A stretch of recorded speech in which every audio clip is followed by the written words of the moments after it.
Bismillahirrahmanirrahim. Assalamualaikum warahmatullahi wabarakatuh.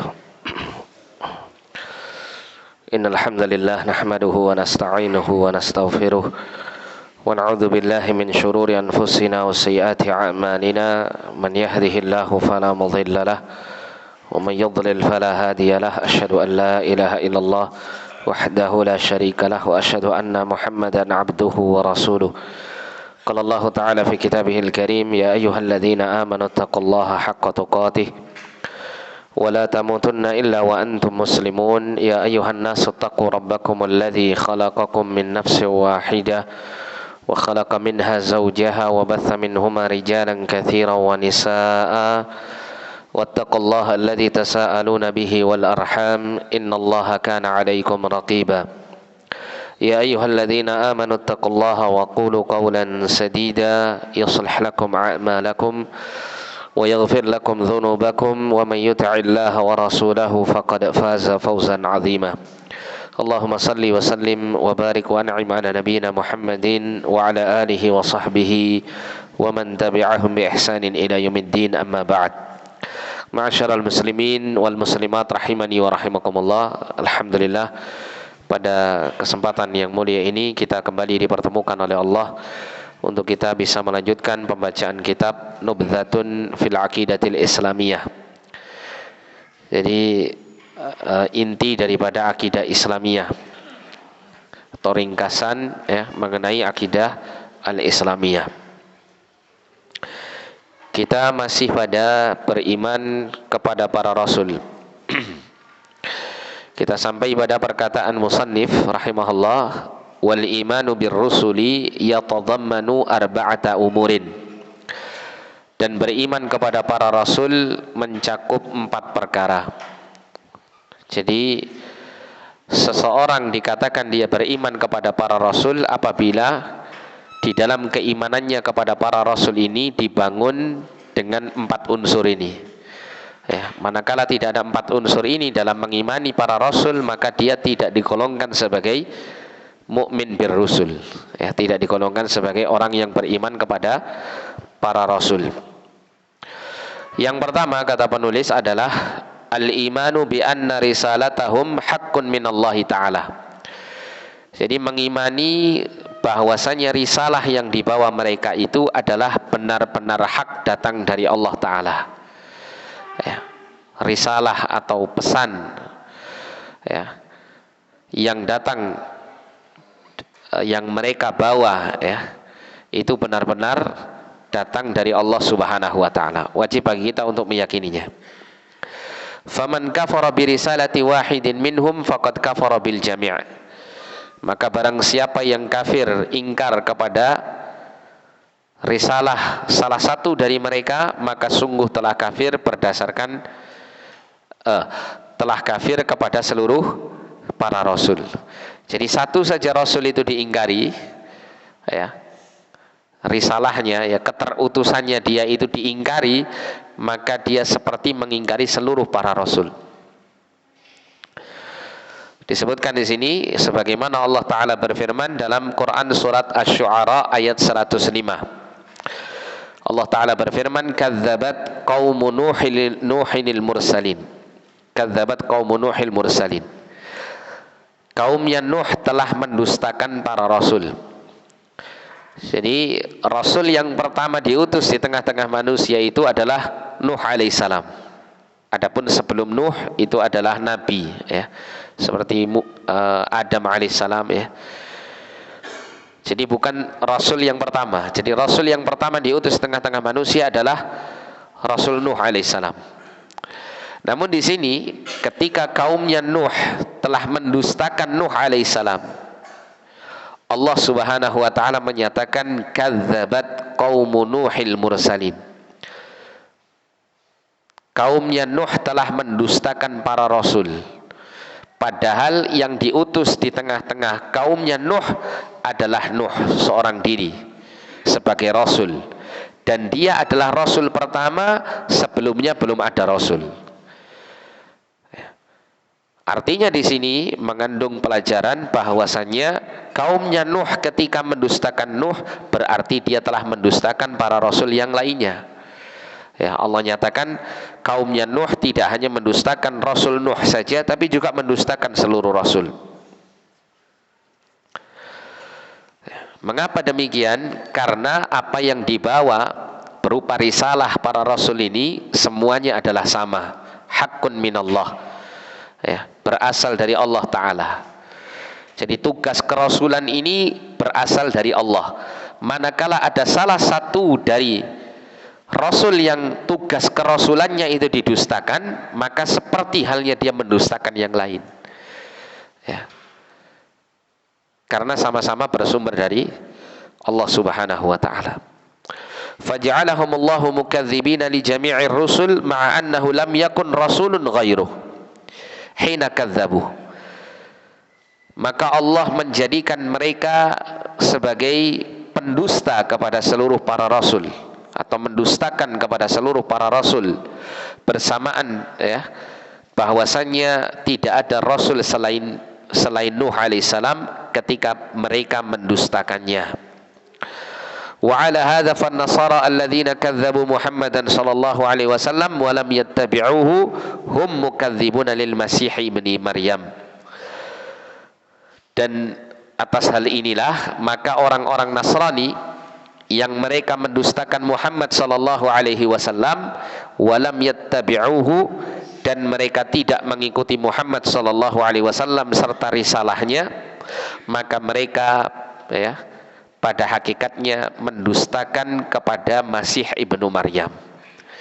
Jadi tidak ada bedanya antara Nabi Isa alaihissalam dengan Nabi Muhammad sallallahu alaihi wasallam. Sama-sama sebagai utusan Allah. Manakala Nabi Isa itu didustakan, manakala Nabi Muhammad SAW itu didustakan, maka dia pada hakikatnya juga mendustakan Nabi Isa alaihissalam.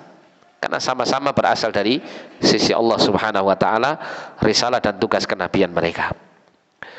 Ya, termasuk juga Nabi Isa alaihissalam menyampaikan kepada umatnya untuk mengikuti Rasul Muhammad sallallahu alaihi wasallam manakala dia muncul diutus di tengah-tengah manusia.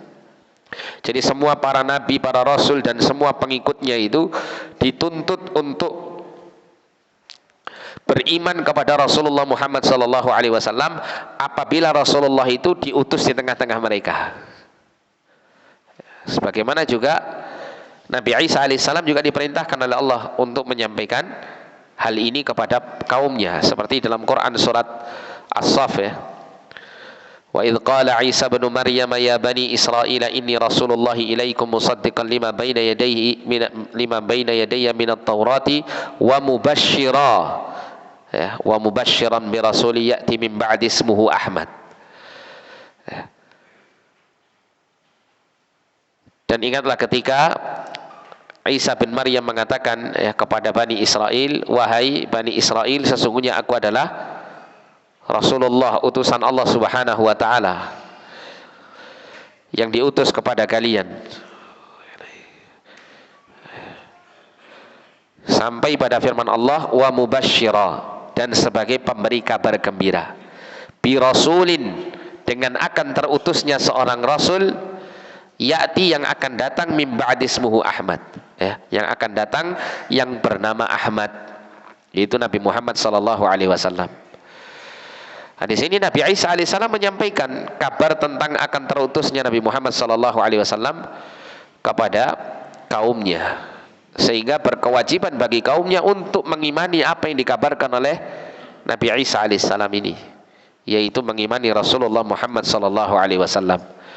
Apabila Rasulullah sallallahu alaihi wasallam didustakan, maka berarti mereka juga mendustakan Isa bin Maryam. Karena Isa telah menyampaikan apa yang menjadi kabar berita tentang terutusnya Nabi Muhammad sallallahu alaihi wasallam sebagai utusan Allah.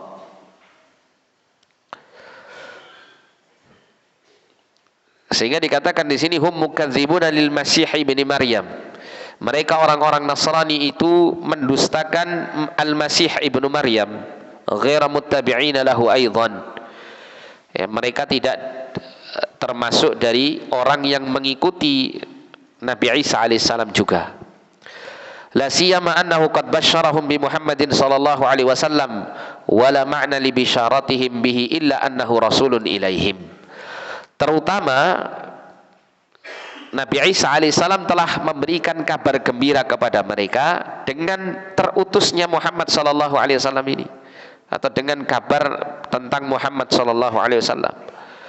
Dan tidaklah makna memberikan kabar gembira kepada mereka tentang akan munculnya Muhammad kecuali bahwasanya Muhammad sallallahu alaihi wasallam rasulun ilaihim, sebagai utusan Allah untuk mereka nantinya. Tidak mungkin Nabi Isa memberikan kabar gembira akan muncul bernama Muhammad sallallahu alaihi wasallam kalau bukan Muhammad itu sebagai utusan Allah, yang membawa pesan-pesan dari Allah Subhanahu wa taala, petunjuk hidayah kepada orang-orang yang beriman. Yunqidhuhumullahu bihi minadh-dhalalah. Allah akan menyelamatkan mereka dengan melalui risalah Muhammad sallallahu alaihi wasallam ini minadh-dhalalah, dari kesesatan. Wa yahdihim ila siratim mustaqim, dan akan memberikan petunjuk kepada mereka menuju kepada jalan yang lurus. Jadi kalau mengikuti Rasulullah Muhammad sallallahu alaihi wasallam, maka mereka akan berada di atas jalan yang lurus. Mereka tidak menjadi mukadzibun li Isa bin Maryam. Dia tidak dikategorikan sebagai golongan orang yang mendustakan Isa bin Maryam. Termasuk juga orang-orang Yahudi. Orang-orang Yahudi ketika Nabi Musa alaihissalam menyampaikan kabar, dan semua para nabi, para rasul selalu menyampaikan kabar gembira tentang akan terutusnya rasul akhir zaman. Bahkan Allah Subhanahu wa taala mengambil perjanjian yang kuat kepada para nabi dan para rasul agar ketika Rasulullah Muhammad sallallahu alaihi wasallam diutus di tengah-tengah mereka, jika mereka hidup Rasulullah sudah diutus, maka wajib bagi mereka untuk mengikuti risalah Muhammad sallallahu alaihi wasallam.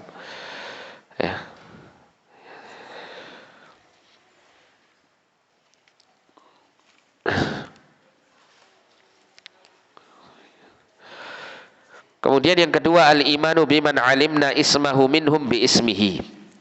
Mengimani kepada siapapun yang kita ketahui namanya dari mereka beserta dengan namanya tersebut. Jadi ada kata-kata mengimani kepada siapapun yang kita ketahui. Diketahui dari mana di sini? Yaitu diketahui dari dalil. Tidak diketahui dari sumber-sumber kisah-kisah atau berita-berita yang tersebar di tengah-tengah kitab-kitab yang dipegang oleh ahlul kitab. Bukan.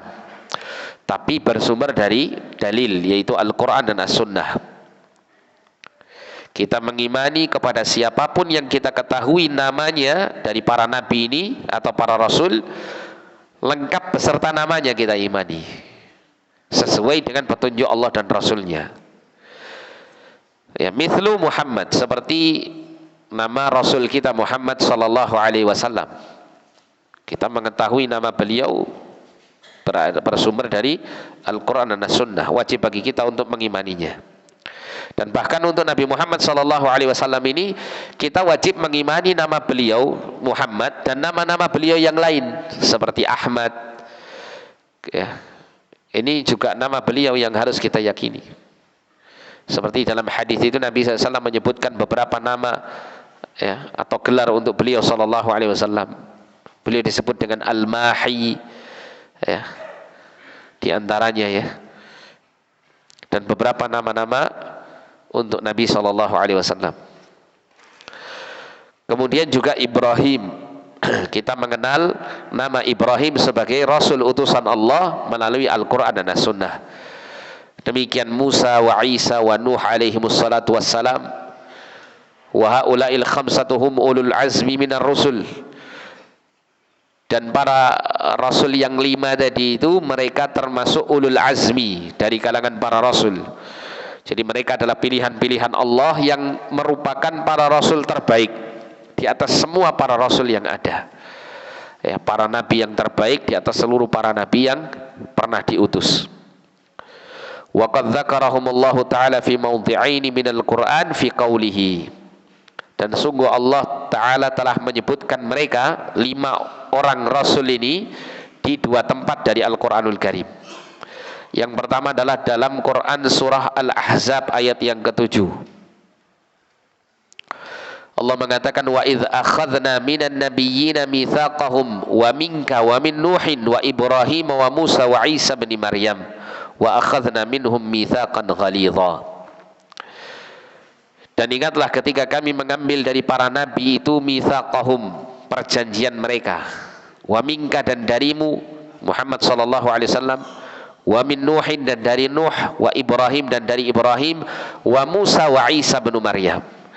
Demikian pula dari Musa dan Isa ibn Maryam. Wa akhadna minhum mitsaqan ghalidha, dan sungguh kami telah mengambil dari mereka mitsaqan ghalidha, perjanjian yang kuat. Jadi di sini Allah Subhanahu wa taala menyebutkan para nabi secara umum. Wa idz akhadna minan nabiyyin, nah gitu. Disebutkan para nabi secara umum. Setelah itu disebutkan 5 nabi atau 5 rasul yang khusus. Wa minka, dan dari engkau, yaitu Rasulullah sallallahu alaihi wasallam. Wa min Nuh, dari Nuh. Wa Ibrahim, dari Ibrahim. Wa Musa, dari Musa. Wa Isa, dan Isa bin Maryam. 5. Ini menunjukkan bahwa 5 yang disebutkan ini adalah para nabi dan rasul yang istimewa. Ya, karena setelah disebutkan keumuman kemudian disebutkan sebagian dari keumuman itu, yaitu pengkhususan beberapa saja, maka ini menunjukkan pengkhususan ini adalah pengistimewaan untuk mereka, sehingga mereka adalah ulul azmi, ya, para rasul yang dijuluki sebagai ulul azmi, yang memiliki kemuliaan melebihi dari para nabi dan para rasul yang lain. Wa qauluhu, demikian pula Allah Ta'ala berfirman dalam Quran surat Asy-Syura ayat 13, maaf. Allah Ta'ala berfirman, syara'a lakum minad dini ma wassa bihi Nuhan walladzi awhayna ilaika wa ma wassayna bihi Ibrahim wa Musa wa Isa an aqimud din wa la tatafarraqu fihi. Ya. Kabura 'alal musyrikina ma tad'uuhum ilaih Allahu yajtabi ilaihi man yasha' wa yahdi ilaihi man yunib. Syara'a lakum minad dini ma wassa bihi Nuhan. Dia Allah Ta'ala telah mensyariatkan kepada kalian agama yang telah diwasiatkannya kepada Nuh. Walladzi awhayna ilaika, dan yang kami telah wahyukan kepada engkau Muhammad sallallahu alaihi wasallam. Wa ma wassayna bihi Ibrahim, dan apa yang telah kami wasiatkan kepada Ibrahim alaihissalam, wa Musa, dan Musa, wa Isa, dan Isa, an aqimud dinah wa la tatafarraqu fi, agar supaya mereka menegakkan, agar kalian menegakkan agama ini dan tidak bercerai-berai di dalamnya. Allah menyebutkan 5 nabi ini secara khusus, yang menunjukkan keistimewaan mereka ulul azmi ini. Kabura 'alal musyrikin ma tad'uuhum ilaih, sangat berat bagi orang-orang musyrikin atas apa yang kau serukan mereka kepadanya. Allahu yajtabi ilaihi man yasha' wa yahdi ilaihi man yunib. Allah lah yang memilih orang yang Dia kehendaki, ya, kepada agama tauhid, dan memberi petunjuk kepadanya orang-orang yang kembali kepadanya subhanahu wa ta'ala. Jadi 2 ayat ini menyebutkan tentang ulul azmi, 5 para rasul yang paling mulia di antara sekian rasul dan nabi yang lainnya. Wa amma man lam na'lam ismahu minhum fanu'min bihi ijmalan, dan adapun siapa saja yang tidak kita ketahui namanya dari kalangan mereka, karena para rasul itu kan jumlahnya 300-an lebih. Allah tidak menceritakan semua yang berjumlah 300-an lebih ini di dalam Al-Quran tentang kisah atau nama mereka. Hanya segelintir saja, sebagian saja. Apalagi para nabi yang 120-an ribu lebih. 120-an ribu jumlahnya, tentu tidak diceritakan ya, keseluruhannya oleh Allah Subhanahu wa taala, dan Allah tidak mengabarkan semua nama-nama mereka. Namun wajib bagi kita untuk mengimani mereka secara mujmal, secara global. Kalau misalnya gitu ya, kita mendapati ada satu nama seorang nabi atau seorang rasul yang mana nama seorang nabi dan rasul itu tidak disebutkan oleh Allah di dalam Al-Quran, atau tidak disebutkan di dalam hadis Nabi Sallallahu Alaihi Wasallam bahwa itu adalah nama seorang nabi dan rasul, maka wajib bagi kita untuk tidak mengimani nama tersebut, tapi mengimani bahwa nabi dan rasul pernah diutus secara global bagi yang tidak diketahui nama-nama mereka. Ya. Misalnya ya, ada sebagian orang itu yang mengatakan bahwa Kongfuce, seorang pujangga atau seorang filosof Cina kuno, sebagian orang ada yang menganggap bahwa dirinya adalah seorang nabi yang pernah diutus di tengah-tengah dataran Cina. Bolehkah kita mengimani berita seperti ini, bahwasannya Allah Subhanahu wa taala pernah mengutus seorang nabi atau seorang rasul bernama Kongfuce, dan tokoh ini ada gitu, tidak fiktif? Bolehkah kita mengimani tokoh ini sebagai seorang nabi atau seorang rasul? Boleh tidak kira-kira? Tidak boleh. Kenapa? Karena tidak ada dalil dari Al-Quranul Karim atau hadis Nabi SAW yang sahih yang membenarkan nama seorang nabi atau seorang rasul dengan nama Kongfuce ini.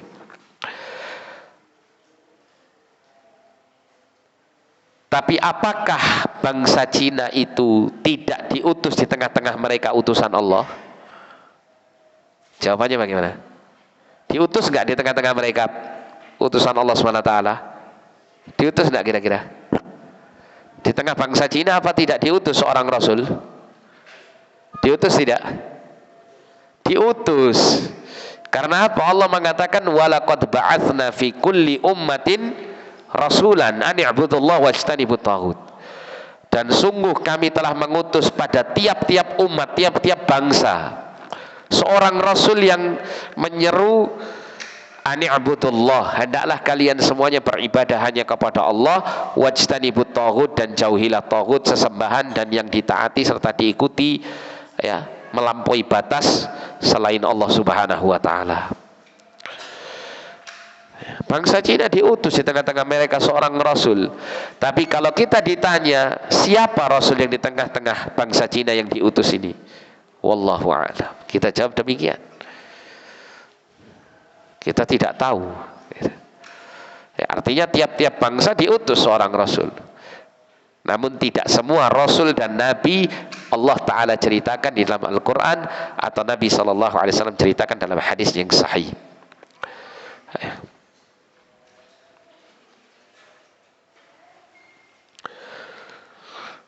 Dan adapun orang yang atau rasul yang kita tidak ketahui namanya, maka kita mengimaninya secara ijmal, secara global. Kalau Allah Ta'ala berfirman dalam surat Ghafir ayat 78, walaqad arsalna rusulan min qablika minhum man qasasna alaika wa minhum man lam naqsus alaik. Dan sungguh kami telah mengutus para rasul dari sebelum engkau, di antara mereka ada yang kami ceritakan kepadamu wahai Muhammad sallallahu alaihi wasallam, wa minhum man lam naqsus alaik, dan di antara mereka ada yang kami tidak menceritakannya kepadamu.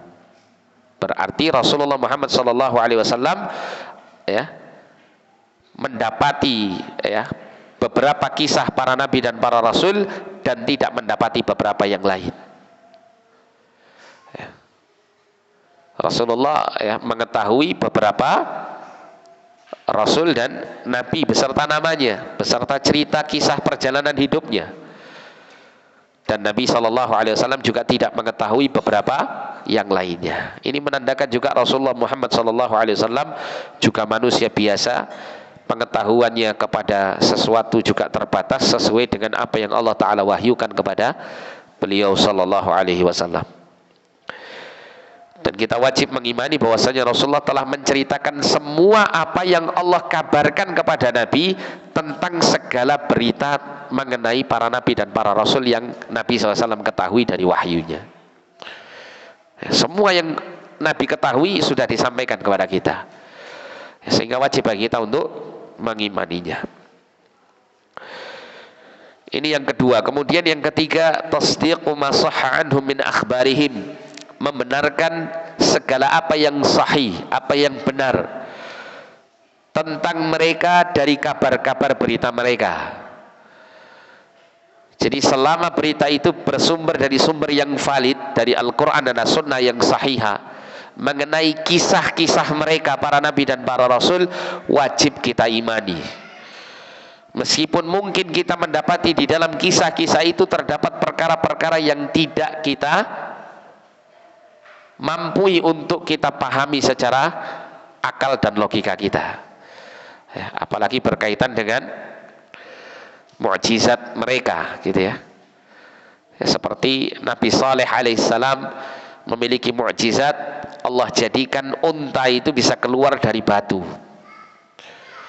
Ya, ada sebagian orang yang terlalu jauh menggunakan logika sampai lupa dengan sang pencipta logika.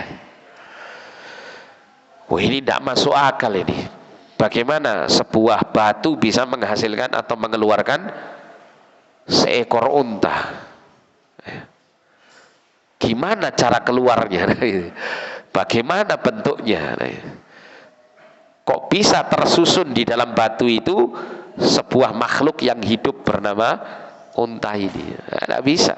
Tidak bisa dibuat rasio, ya. Akan tetapi masuk akal. Kenapa? Karena yang menciptakan dan menjadikannya adalah sang pencipta akal, yaitu Allah Subhanahu wa Ta'ala. Masuk akal. Karena Allah tidak dibatasi dengan kemampuan akal manusia untuk membatasinya, ya, tidak terbatas, ya. Kita membenarkan segala apa yang sahih. Adapun berita-berita atau kisah-kisah yang sampai kepada kita, yang kita dengar tentang kisah-kisah mereka para nabi dan para rasul, namun tidak bersumber dari sumber yang valid, yaitu Al-Quran dan Sunnah yang sahihah, maka wajib kita menolaknya, ya. Wajib kita menolaknya apabila, ya, hal itu bertentangan dengan Al-Quran dan Sunnah. Kalau tidak bertentangan, tapi tidak diceritakan di dalam Al-Quran dan As-Sunnah yang sahihah, maka kita mendiamkannya, tidak mendustakannya dan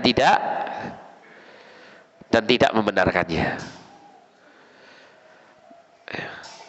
Tapi kalau sesuai, selaras dengan Quran dan As-Sunnah, maka wajib bagi kita untuk menerimanya. Seperti kisah-kisah para nabi dan para rasul dari sumber kisah-kisah Israiliyat, ya, termasuk juga kisah-kisah yang dicantumkan dalam kitab-kitab yang dipegang oleh ahlul kitab sampai sekarang. Ada sebagian kisah-kisah mereka itu yang sesuai dengan Quran dan Sunnah yang wajib kita yakini. Ada kisah-kisah itu yang diceritakan tidak sesuai dengan Quran dan Sunnah, bahkan bertentangan dengan apa yang diberitakan melalui Al-Quran dan Sunnah yang sahih. Ya, seperti beberapa Rasul itu dicitrakan di dalam kitab-kitab mereka itu dengan pencitraan yang buruk, ya, dengan pencitraan yang buruk. Ada sebagian Rasul itu diceritakan yang pada akhirnya menyembah berhala, wal'iyadzubillah. Ada kisah, ya, seorang Rasul bernama Lut, dikisahkan dalam sebuah kisah yang dicantumkan dalam kitab mereka, bahwa Lut ini memiliki putri, keturunan perempuan, namun dia tidak memiliki keturunan laki-laki. Maka putri-putri Lut ini, ya, melihat bapaknya ini dalam keadaan sedih karena tidak memiliki keturunan laki-laki yang bisa melanjutkan estafet tugas dakwah.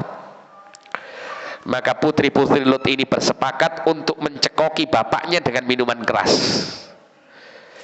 Ya, nanti ketika bapak kita sudah mabuk, maka, Ya, kita goda, kita rayu bapak kita untuk menggilir kita, supaya kita nanti punya keturunan dari bapak kita, anak-anak laki-laki. Wal'iyadzubillah. Termasuk juga kisah Sulaiman alaihissalam yang menginginkan istri dari salah satu tentara yang dia miliki, yang bernama Batsheba. Maka Sulaiman berpikir keras bagaimana caranya supaya suami Batsheba ini cepat mati, sehingga jandanya ini bisa segera dinikahi oleh Sulaiman. Maka dia pun memerintahkan suami Batsheba ini untuk berada di front terdepan dalam jihad fisabilillah. Ya. Maka ya, setelah mati maka Batsheba dinikahi oleh Sulaiman. Ini kisah-kisah yang tidak layak untuk diceritakan, ya. Kisah-kisah yang bertentangan dengan keindahan akhlak dan kemuliaan sifat para nabi, ya. Nah, kisah-kisah yang demikian ini tidak boleh kita mengimaninya, dan tidak boleh kita menyebarkannya kecuali untuk menceritakan kebatilannya, ya. Adapun beberapa kisah-kisah yang mengenai para nabi dan para rasul yang tidak didustakan oleh Al-Quranul Karim, tapi juga tidak dibenarkan pula oleh Al-Quran maupun Sunnah, maka kita cukup diamkan saja. Biasanya kisah-kisah yang erat kaitannya dengan hal-hal yang tidak dibutuhkan dalam kita meyakini hal itu. Seperti kalau kita buka di Muqaddimah Ibnu Katsir, tafsir Ibnu Katsir itu, beliau menukil contoh diantaranya seperti mengenai tongkatnya Nabi Musa alaihissalam itu berasal dari kayu apa, kayu pohon apa. Nah, itu banyak riwayat-riwayat dari Israiliyat yang menceritakan tentang sifat kayu tersebut. Hal yang seperti ini tidak diceritakan dalam Al-Quran maupun Sunnah, tapi juga tidak didustakan oleh Quran dan Sunnah. Sehingga hal-hal yang demikian ini cukup kita diamkan saja, tidak perlu untuk kita mengimaninya. Kemudian ar-rabi'u, yang keempat, al-amalu bi syari'ati man ursila ilaina minhum, mengamalkan syariat Rasul yang diutus di tengah-tengah kita di antara mereka. Siapa yang diutus di tengah-tengah kita? Yaitu Rasulullah Muhammad sallallahu alaihi wasallam. Maka wajib bagi kita untuk mengamalkan syariat Nabi Muhammad sallallahu alaihi wasallam. Dengan apa? Ta'atuhu fima amara, mentaati semua perintah-perintah Nabi sallallahu alaihi wasallam. Wajtinabu ma naha anhu wa zajar, meninggalkan segala larangan-larangan Nabi sallallahu alaihi wasallam. Wa tasdiqun ma akhbara wa tasdiqu ma akhbara, dan membenarkan segala apa saja yang diberitakan oleh Rasulullah sallallahu alaihi wasallam. Masuk akal, tidak masuk akal, wajib untuk kita yakini. Wala yu'badallah illa bima syara'a, dan tidaklah Allah itu diibadahi kecuali dengan mengikuti syariat Nabi Muhammad sallallahu alaihi wasallam. Sehingga wajib bagi kita untuk mengilmui terlebih dahulu, baru mengamalkannya. Mengilmui sunnah petunjuk Rasulullah sallallahu alaihi wasallam, syariat Nabi sallallahu alaihi wasallam, baru kita mengamalkannya. Baru kita mengamalkannya. Mengamalkan syariat Rasul yang diutus di tengah-tengah kita, yaitu Muhammad sallallahu alaihi wasallam, yang penutup para nabi, al-mursalu ila jami'in nas, yang diutus kepada seluruh umat manusia. Dalam surah An-Nisa 65 Allah Ta'ala berfirman, fala wa rabbika, maka demi Tuhanmu, la yu'minuna, mereka tidak beriman, hatta yuhakkimuka fima syajara bainahum, sampai mereka mengangkat engkau sebagai pemutus perkara di dalam apa yang mereka perselisihkan. Thumma la yajidu fi anfusihim harajan mimma qadaita, kemudian tidak mereka mendapati di dalam diri mereka sendiri harajan, perasaan sempit, gak terima dari apa yang telah engkau tetapkan, engkau putuskan atas perkara mereka yang mereka perselisihkan tersebut. Wa yusallimu taslima, dan mereka menerima dengan ketundukan yang sempurna. Mereka tunduk menerima keputusan tersebut dengan ketundukan yang sempurna. Jadi Allah Subhanahu wa taala bersumpah atas nama dirinya bahwa mereka tidak akan benar-benar beriman kepada engkau wahai Muhammad sampai mereka menjadikan engkau hakim, pemutus perkara. Ya. Wajib bagi kita apabila terjadi perselisihan, kita mengangkat Rasulullah sebagai hakim. Kalau Rasulullah sudah meninggal, ya kita mengembalikannya kepada Quran dan As-Sunnah yang dibawa oleh Rasulullah sallallahu alaihi wasallam. Fa in tanaza'tum fi syai'in farudduhu ila Allahi war Rasul. Apabila kalian itu berselisih pendapat dalam berselisih perkara dalam sesuatu, ya, dalam suatu perkara, farudduhu ila Allah, maka kembalikanlah perkara yang kau perselisihkan itu kepada Allah, yaitu Al-Quran, war Rasul, dan kepada Rasul, yaitu sunnah beliau sallallahu alaihi wasallam. Nah, 4 hal ini, mengimani risalah mereka, bahwa risalah itu benar-benar datang dari Allah, ya. Kemudian yang kedua adalah mengimani para rasul beserta nama-nama mereka yang kita ketahui dari Quran dan Sunnah secara terperinci. Kalau kita tidak mengetahuinya karena tidak dikabarkan oleh Quran dan Sunnah tentang nama-nama mereka, maka kita mengimaninya secara global. Kemudian yang ketiga, membenarkan segala berita tentangnya yang bersumber dari sumber yang valid, Quran dan Sunnah yang sahihah. Kemudian yang keempat, mengamalkan syariat Rasulullah Muhammad SAW. Ini adalah 4 hal yang membangun keimanan seseorang kepada para rasul. Manakala 4 hal ini tidak ada, maka dia bukan sebagai mukmin birrusul, bukan sebagai seorang mukmin kepada para Rasulullah sallallahu alaihi wasallam. Nah, kemudian disebutkan oleh Syekh di sini, walil imani birrusuli thamaratun jalilah. Beriman kepada para rasul itu memiliki buah-buah yang mulia. Jadi ada manfaatnya kita mengimani para rasul ini. Minha, diantaranya itu tidak disebutkan semua oleh Syekh, tapi disebutkan sebagian. Ya, karena sangat banyaknya ya keimanan buah atau manfaat kita beriman kepada para rasul ini. Al-ula, yang pertama adalah al-ilmu bi rahmatillahi ta'ala wa inayatihi bi ibadihi. Jadi dengan kita mengimani para rasul ini, kita mengetahui tentang rahmat Allah Subhanahu wa taala dan pengawasan Allah, perhatian Allah kepada hamba-hambanya. Haitsu arsala ilaihimur rusul, di mana Allah mengutus kepada mereka para rasul. Jadi Allah Subhanahu wa taala itu ketika menciptakan kita, la yatrukuhu hamalan, begitu. Allah tidak meninggalkan ya kita semuanya ini dalam keadaan hidup sesuai dengan kemauan kita begitu saja, enggak. Ya.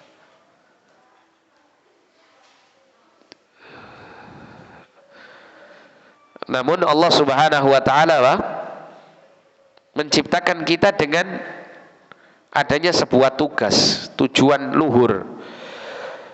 Sebagaimana Allah mengatakan, wa ma khalaqtul jinna wal insa illa liya'buduni, dan tidaklah aku telah ciptakan jin dan manusia kecuali agar mereka beribadah kepadaku.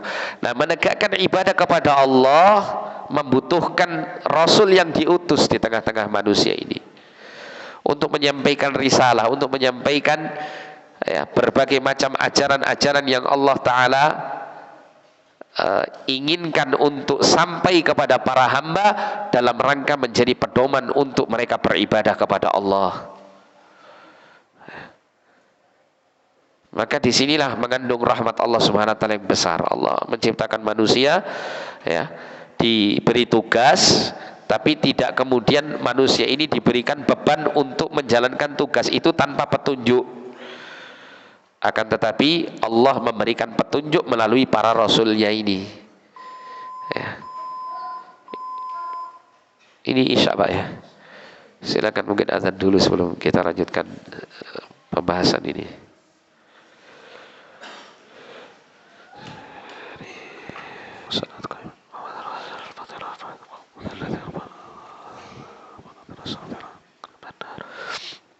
Nah, kita lanjutkan ya. Jadi buah yang dihasilkan dari beriman kepada Rasul adalah pengetahuan kita kepada rahmat Allah Ta'ala dan perhatiannya kepada hamba-hambanya, ya, di mana Allah Subhanahu Wa Ta'ala mengutus para Rasul kepada mereka agar para Rasul ini memberikan hidayah kepada mereka menuju jalan Allah Subhanahu Wa Ta'ala. Wa yubayyinu lahum kaifa ya'budun Allah, dan mereka menjelaskan kepada manusia, kepada hamba-hambanya, kaifa ya'budun Allah, bagaimana mereka beribadah kepada Allah. Li'anna al-aqla al-bashariyya la yastaqillu bima'rifatin dzalik, karena akal manusia tidak memiliki kemampuan untuk mengetahui hal itu.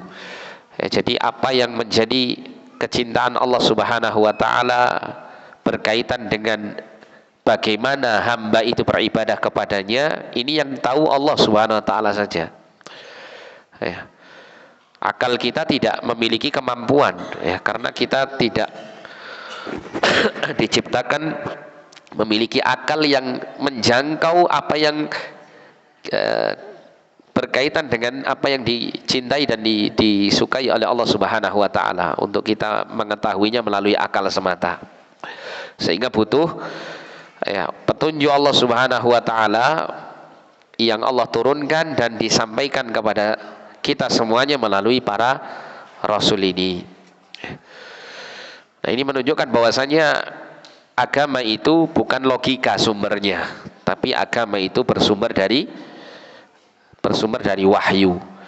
Sehingga manakala wahyu itu seakan-akan bertentangan dengan logika yang dimiliki oleh manusia, maka logikanya yang harus dibuang dan tunduk kepada wahyu. Tidak boleh kemudian logika yang diangkat bahkan menjadi hakim pemutus perkara atas wahyu Allah Subhanahu wa taala. Ini tidak beradab kepada Allah, dan tentunya ini adalah sebuah dosa yang sangat besar. Sehingga tidak boleh kemudian kita ketika berbicara mengenai agama itu kita dasari dengan akal. Menurut logika saya yang seperti ini nggak masuk akal. Nggak masuk akal, masa gara-gara baju di bawah mata kaki masuk neraka.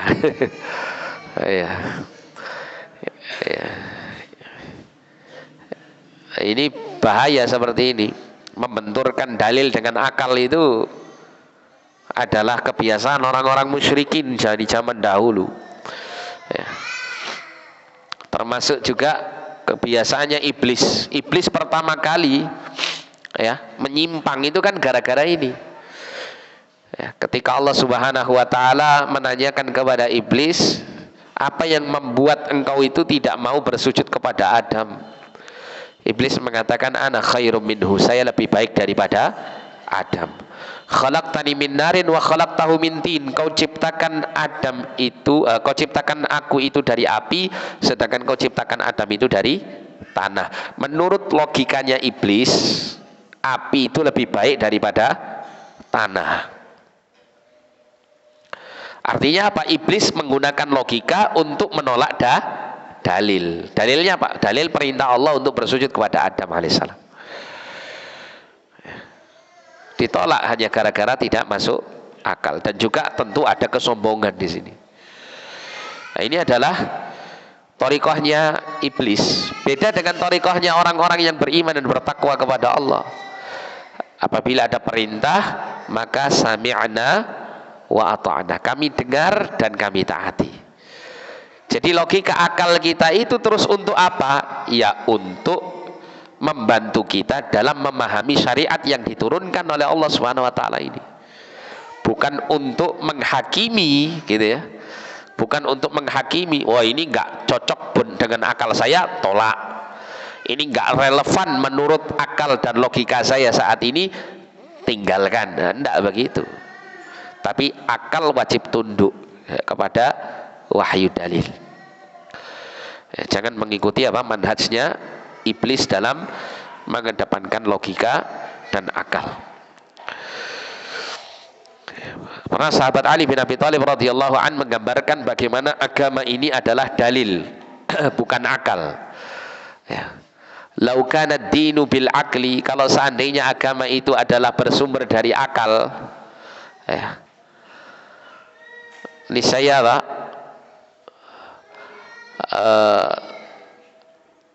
asfala lakana asfala al khuf, ya, asfala al khuf aula bil mashi min a'la. Ya. Kalau seandainya agama itu adalah bersumber dari akal, niscaya mengusap khuf itu yang paling utama adalah mengusap bagian bawahnya daripada bagian atasnya. Karena apa? Karena menurut logika yang kotor itu bagian bawah, bukan bagian atas, kan begitu. Tapi kita pakai dalil gitu kan. Sehingga Ali bin Abi Thalib kemudian melanjutkan, laqad ra'aitun nabiyya sallallahu alaihi wasallam, ya, kana yamsahu ala khufaihi fi a'la al khuf ala a'la al khufaihi, atau kama kala Ali bin Abi Thalib. Jadi Ali mengatakan, sungguh aku telah melihat Nabi sallallahu alaihi wasallam, beliau itu, ya, mengusap khufnya di bagian atas, bukan di bagian bawah. Jadi Ali bin Abi Thalib sebelum menyampaikan hadis ini, gitu ya, mengenai bagaimananya Nabi SAW mengusap khuf, itu Ali memberikan pengantar dulu bahwa agama itu adalah sumbernya dalil, tidak dengan sumber akal. Ya. Kemudian dijelaskan bahwasanya mengusap khuf itu adalah bagian atas, bukan bagian bawah. Nah, kemudian yang kedua, syukruhu ta'ala ala hadhihi ni'matil kubra. Jadi dengan kita mengimani para rasul ini diutus di tengah-tengah kita, maka di sini, ya, kita wajib bersyukur kepada Allah Ta'ala atas nikmat yang agung ini. Jadi nikmat diutusnya seorang rasul, apalagi rasul kita Muhammad sallallahu alaihi wasallam, rasul yang terbaik, rasul yang memiliki keistimewaan yang banyak, yang kelak Allah Subhanahu wa taala akan memberikan keistimewaan khusus kepada beliau mengenai syafaah, ya, yang siapapun menjadi pengikutnya akan masuk surga pertama kali, ya. Dan banyak sekali keistimewaan, ya, dengan terutusnya Nabi kita Muhammad SAW di tengah-tengah kita ini. Maka ini nikmat yang sangat besar, yang wajib untuk kita mensyukurinya. Kemudian yang ketiga, mahabbatur rusul alaihimus salatu wassalam wa ta'zimuhum, mencintai para rasul alaihimus salatu wassalam dan mengagungkan mereka. Wa thana'u alaihim bima yaliqu bihim, dan memberikan pujian, sanjungan kepada mereka dengan apa yang layak untuk mereka. Ya, li'annahum Rasulullah Ta'ala, karena mereka adalah para utusan Allah Ta'ala. Wa li'annahum qamu bi'ibadatihi, karena mereka telah menegakkan ibadah kepada Allah. Wa tabligh risalatihi, dan menyampaikan risalahnya. Wa nushi li'ibadihi, dan memberikan kebaikan kepada hamba-hamba Allah Subhanahu wa Ta'ala. Jadi wajib untuk mencintai para rasul, mencintai khusus kepada Rasulullah sallallahu alaihi wasallam bagi kita semuanya, mengagungkan beliau, membela sunnah-sunnah beliau, membela kehormatan beliau. Ya. Ini wajib bagi kita untuk melaksanakannya sebagai hak beliau sallallahu alaihi wasallam. Wa qad kadzdzaba al-mu'aniduna rusulahum za'imina anna Rasulullah ta'ala la yakununa minal bashar. Sungguh orang-orang yang menyimpang itu telah mendustakan para rasul mereka, yang mana mereka menyangka bahwasanya utusan-utusan Allah itu tidak cocok dari kalangan manusia. Wa qad dzakarallahu ta'ala hadza za'ma. Sungguh Allah Ta'ala telah menyebutkan anggapan ini, wa abtalahu biqaulihi subhanahu, dan Allah telah membatalkannya di dalam firman-Nya dalam surah Al-Isra ayat 94 sampai 95. Allah mengatakan, wa ma mana'an nasa ay yu'minu idz ja'ahumul huda illa an qalu ab'atsallahu basyarar rasula. Dan tidak ada yang mencegah manusia untuk mereka beriman ketika datang kepada mereka petunjuk, kecuali ya, karena mereka mengatakan, apakah Allah mengutus Rasul itu dari kalangan manusia? Kenapa enggak diutus dari kalangan malaikat? Kalau malaikat yang diutus kan pas gitu ya, langsung kita bisa beriman. Tapi kalau manusia biasa seperti kita pada umumnya, ya bagaimana kita bisa mengimani? Ya, padahal Rasul-Rasul ini diutus dengan membawa apa? Mukjizat. Yang dengan mukjizat itu sudah sangat-sangat cukup menunjukkan bahwa dirinya adalah utusan Allah yang wajib diimani dan diikuti petunjuknya. Qul, katakan Nabi Muhammad, "Lau kana fil ardi malaikatun yamshuna mutmainnin." Kalau seandainya di bumi ini ada malaikat yang berjalan dengan tenang, lanazzalna alaihim minas sama'i malakar rasula. Niscaya benar-benar kami telah menurunkan atas mereka dari langit seorang malaikat sebagai utusannya. Artinya apa? Kalau malaikat yang diutus gitu ya, malaikat itu yang didakwai gitu, maka kami pun akan mengutus malaikat sebagai rasulnya. Sebagaimana manusia itu kami utus di antara manusia itu seorang rasul dari mereka sendiri, dari manusia sendiri, ya, sebagai ujian untuk mereka. Fa'abtalallahu ta'ala hadza za'ma bi annahu la budda an yakuna ar-rasulu basharan. Maka Allah Ta'ala telah membatalkan anggapan ini, bahwasannya ya, yang namanya rasul itu wajib berasal dari manusia. Li'annahu mursalun ila ahlil ardi wa hum bashar. Karena dia diutus kepada penduduk bumi, sedangkan penduduk bumi adalah manusia. Walau kana ahlul ardi malaikatan, kalau seandainya penduduk bumi ini malaikat, lanazzalallahu alaihim minas sama'i malakan rasula. Niscaya Allah benar-benar akan menurunkan atas mereka dari langit seorang malaikat sebagai utusannya. Liyakuna mithlahum, agar supaya apa? Sama dengan mereka. Wa hakadha haqqallahu ta'ala 'anil mukadzibina lirrusuli annahum qalu. Dan demikianlah Allah Ta'ala telah menceritakan tentang orang-orang yang berdusta atau mendustakan para rasul, bahwasanya mereka mengatakan, in antum illa basyarum mithluna turiduna an tasudduna amma kana ya'budu aba'una fa'tuna bisultanin mubin. Tidakkah kalian itu kecuali manusia seperti kami? Itu. Ya. Jadi orang-orang yang mendustakan para rasul itu menolak mereka karena apa?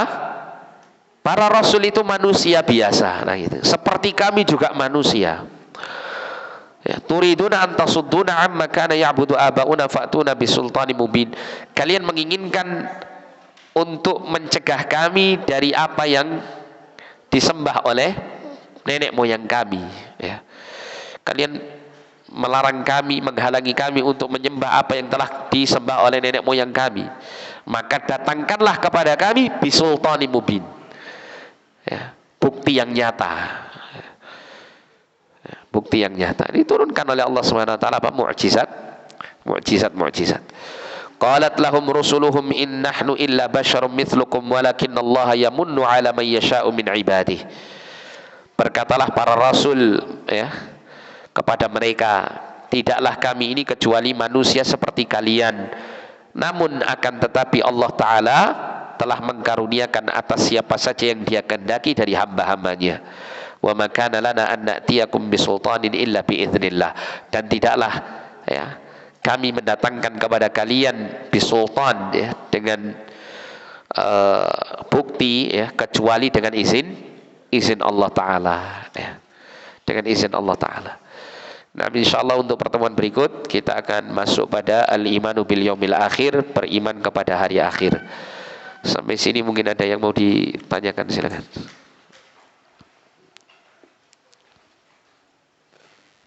Ada pertanyaan ya?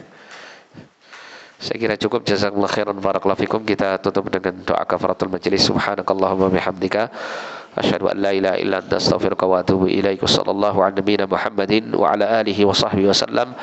Wa akhiru da'wana alhamdulillahi rabbil alamin. Wa lafu minkum. Assalamualaikum warahmatullahi wabarakatuh.